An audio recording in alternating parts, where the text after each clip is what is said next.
Hello, ladies and gentlemen. Welcome to this follow-up video. So I posted a video about college football playoff and how I said they saved the college football playoff. I was really happy that they put in Alabama over Florida State. And a lot of people did not agree with me, which is fair. I feel like that's the popular vote right now. You're allowed to disagree, but a lot of the reasoning why Alabama got placed in over Florida State was because of one thing. Alabama's schedule was way harder than Florida State. Now, I looked at a lot of websites where trying to figure out like the real schedule ranking, and all of them are pretty whack. One of them had literally ASU at first place. Another one had South Carolina. Another one had this team. But one thing that trended was Alabama was always near the top. Whether it be top 3, top 10, whatever. Alabama was always near the top. FSU, however, I could not find them. Couldn't. I mean, if I scrolled in, I literally looked for them, but in terms of, just opening a website, glancing, you don't see them. They're not up there in the top 10. They're not up there in the top 20. There's a reason why Alabama made it. It's because their schedule's harder. One, and you might be like, well, that's not fair. They went undefeated. Guess who else went undefeated? And my reasoning for making this video entirely was I completely forgot about this. Liberty went 13-0.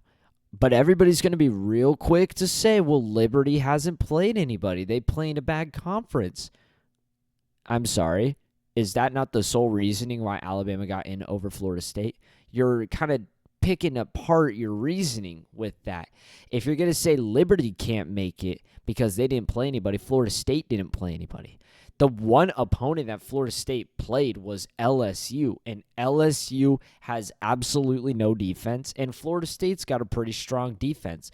I feel like in the sport of college football, you're going to get upsets like teams that are perfect counters for other teams. Major like example would be last year TCU versus Michigan. TCU somehow won that game against Michigan when they shouldn't have.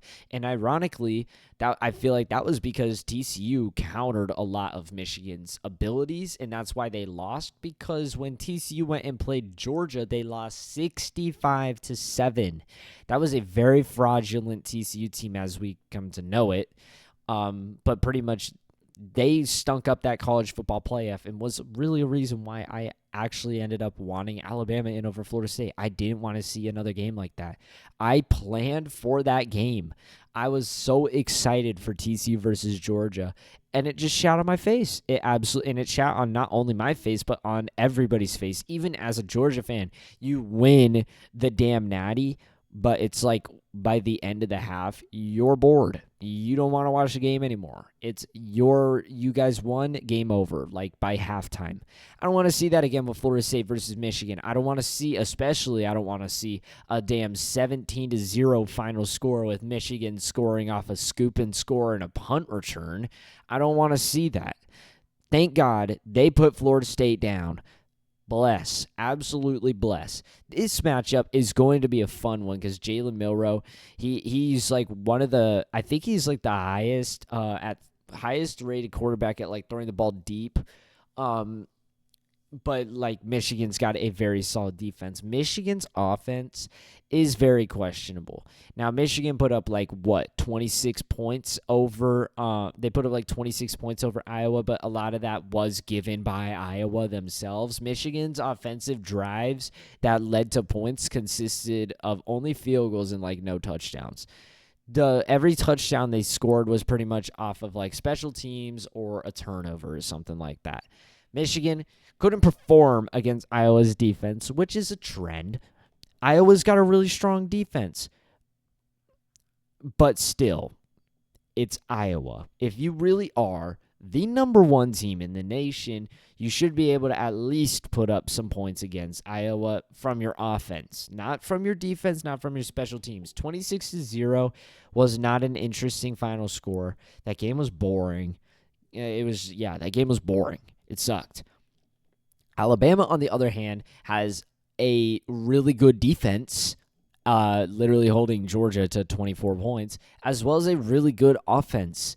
I feel like Alabama could beat Michigan. I feel like Alabama could beat Michigan pretty good too. I feel like they could win something like 27-7 or something like that. Somewhere around that range, just because, like, I mean, even in the Penn State game, Michigan versus Penn State, they didn't throw a pass in the second half. And I've brought this up so many times in the past. They didn't throw a pass in the second half. That's just, and the game was like, I mean, the game was not even close to over. The final score is like 24-15. I get if it's like fourth quarter with 2 minutes left, it's 24-7, understandable. 24-7 with 5 minutes left. Let's drain the clock down. But it was all half. It was the entire second half they didn't throw a pass. You're not playing clock management from the start of the second half on the road against a top 10 opponent and contender for the Big Ten championship. You're not focusing on time management, only running the ball in the second half. I mean, J.J. McCarthy threw 8 passes, completed 7. That's ridiculous. 8 passes? Are you serious? Michigan's offense is very questionable. I have no doubt that they have a fabulous run game. I think they did lose some key components to the offensive line, but they still nonetheless have a very good offensive line.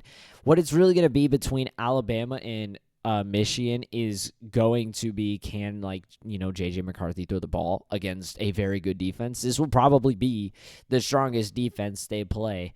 I know they played Ohio State's offense, defense, but I'm not sure. They're taking a step out of the Big Ten, and they didn't do that in the non-conference stuff. I mean, you always got to question other conferences playing other conferences. This could be the best defense they play. It could be a walk in the park for Michigan. You never really know. It's always difficult going into these bowl games and whatnot because you never really know how strong a conference is compared to another one.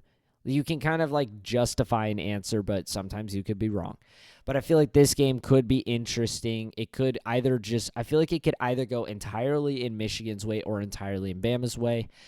Going back to what I started off the video with was Michigan versus Florida State. If Michigan and Florida State played, it would be Patriots versus Rams.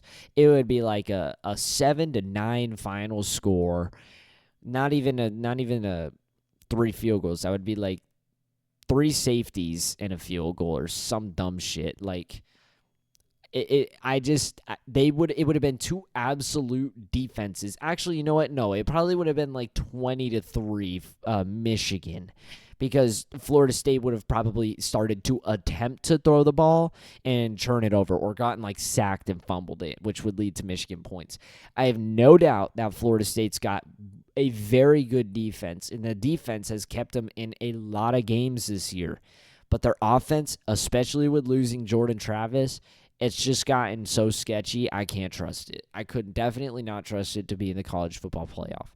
I'm very excited to see Michigan versus Alabama, and I'm very excited to see Washington versus Texas.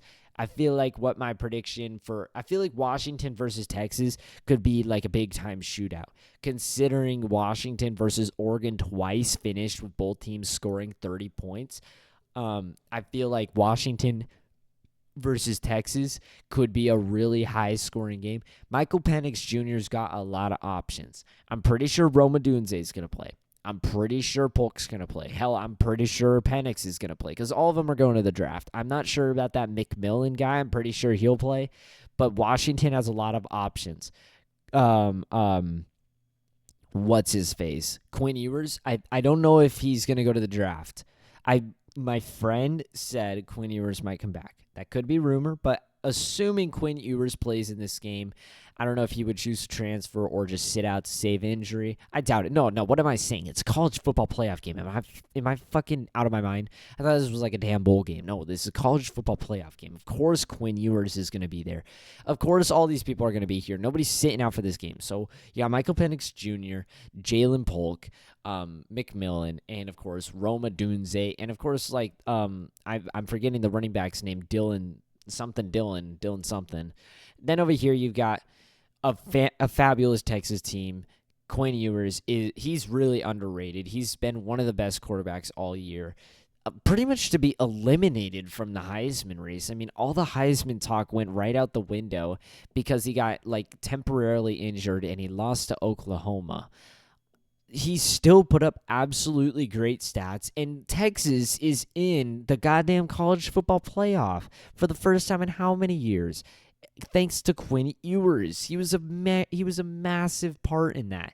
This, I feel like, will be a matchup of the offenses.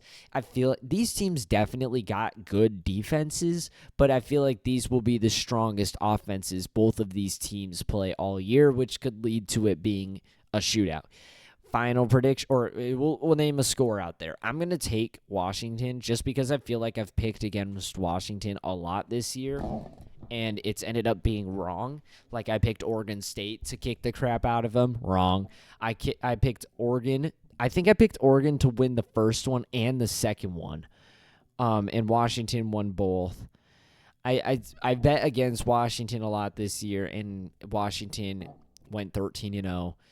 I'll take Washington. We'll say like 42 to 38. 42 to 38 Washington. Something like that. We'll say high scoring, Washington out on top. Florida State versus Georgia. I feel like this one could be a little bit more interesting than people like it to be. The thing about this one, of course, like Florida State going up against Michigan would just create absolute stupid game, stupid like defensive matchup. Also, I don't really think people think about this, but, well, no, I guess that wouldn't really happen. But considering 5 went up against 6, if Bama was 5 and Florida State was 4, it would be Bama versus Georgia again. But I don't think they wouldn't do that for a bowl game now that I think about it. But Florida State has a great defense, but their offense is kind of dookie right now without any quarterbacks. But Georgia has a fabulous offense and a pretty good defense. I say pretty good because they did hold a lot of teams to little points. I mean, they struggled against Missouri. They struggled against Bama, literally losing to Bama. So their defense is pretty questionable. I mean, holding them to respectable low-scoring games. I mean, holding Bama to 27, holding Missouri to 21, both impressive games. Holding Auburn to 20. I know that's like saying a lot, but still, their defense was a lot of reason why they ended up winning games this year. But I feel like they've become a more offensive team, winning a lot of their games by just dropping bombs on them. But I do think Georgia's got a pretty good defense, so pretty much this will be good, really, really good defense versus good defense, and really, really bad offense versus great offense. So I'll take Georgia. I'll say like 35 to we'll say like 27 to 10 Georgia. So I kind of did my predictions there in a different way. I just wanted to throw in some more reasoning why I think Florida State should be out, and then I wanted to predict these games. So I hope you guys enjoyed. A like and subscribe would help. A comment always helps. Please don't hate me for my last video. It's just an opinion, and that's all for me. Audio.